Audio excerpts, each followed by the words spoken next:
Welcome to Python 3 Beginner 6, Iteration. Every video will have all slideshows and code available in the description. Iteration is part of the third concept of programming, which is repetition.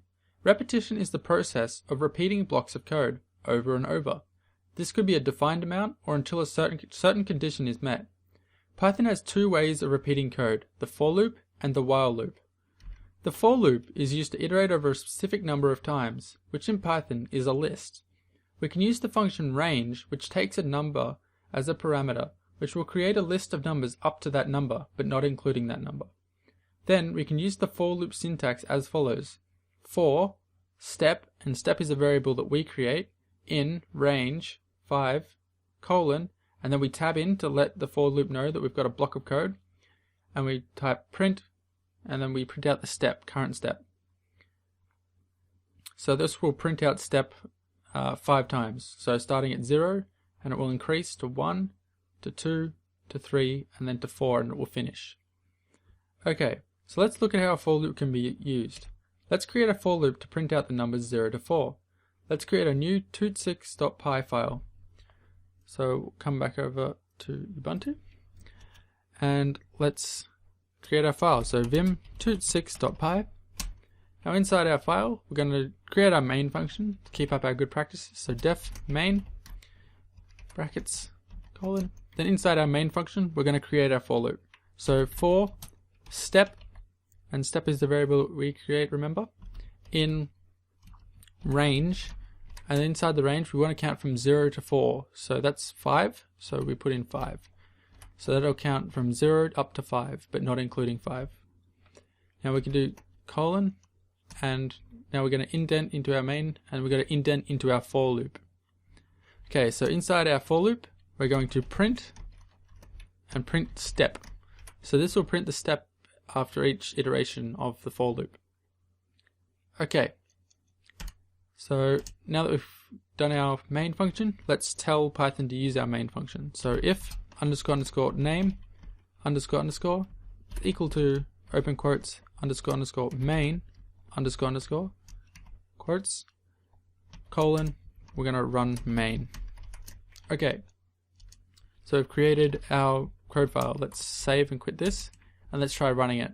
So we want to do python 3 toot6.py, and when we run this, we get 0, 1, 2, 3, and 4. Simple and elegant. Okay, so let's create a list of strings and print them all out. We'll create a list and add it to our existing program. Okay, so let's jump back over and let's edit our toot6.py. Now we're going to leave our first for loop in here, and we're going to add in another one inside our main. So what we're going to do first is create our list of words. So words equals, and open up with square brackets because this is a list.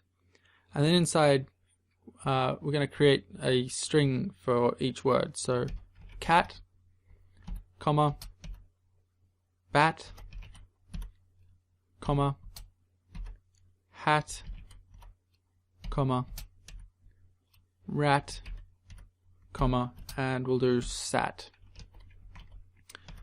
And we close off our square brackets, and that will create us a list of words. Now we can iterate over that list of words. So let's do for word.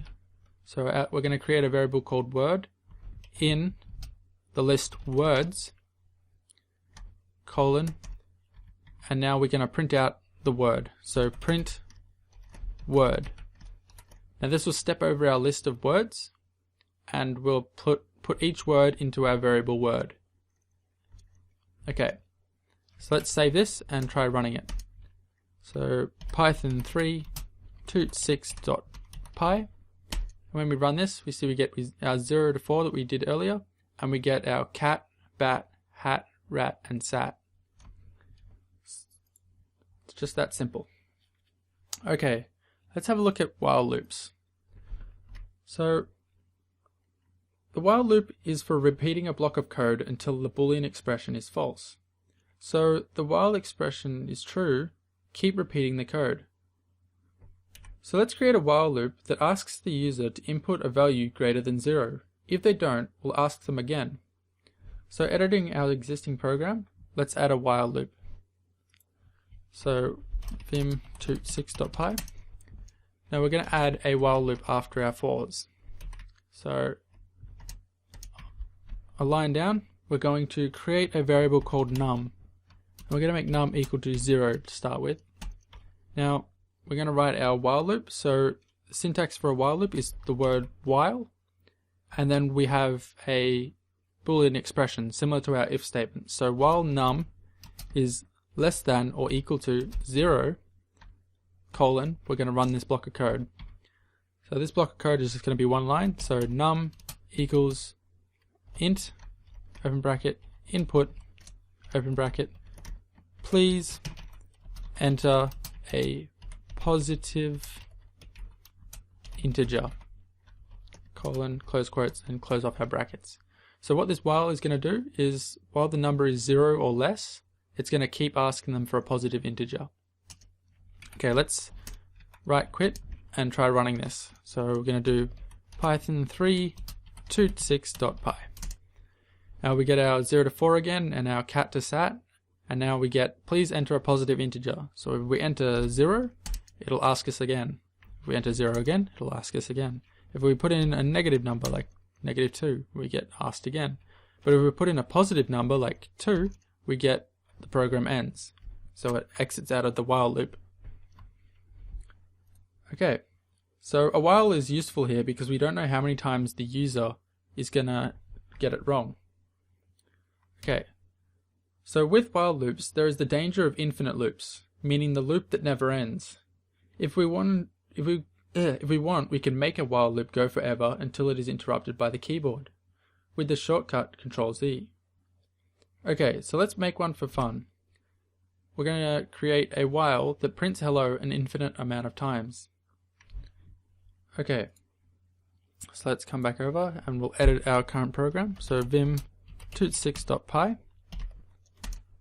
Okay, now after all of our whiles are done, we're going to create an infinite loop. So we're going to type while, we're going to just hardcode true. So while true, colon, and then we're going to run this block of code. And inside this block of code, we're just going to print hello. Close quotes and close off our print. Now because this expression will always be true, the program will print hello indefinitely until it was interrupted. Okay, so let's run this and we'll just have a look at what it looks like. So python 3.6.py, and we get our outputs, please enter a positive integer, and I'll put 2, and then we see we get hello, and it just keeps on printing out hello. So to interrupt this, we can use Ctrl-C, or Ctrl-Z, there we go, Ctrl-Z, and that'll exit out. Okay, so I should mention that you don't want this to happen. And this concludes our look at iteration in Python. Don't fear if you don't remember all of this. You can easily come back and rewatch the video to consolidate all of the information. If you have any questions and you can't find the answer after a quick Google search, feel free to leave it in the comments. Next, we'll be covering file input and output. Thank you for watching.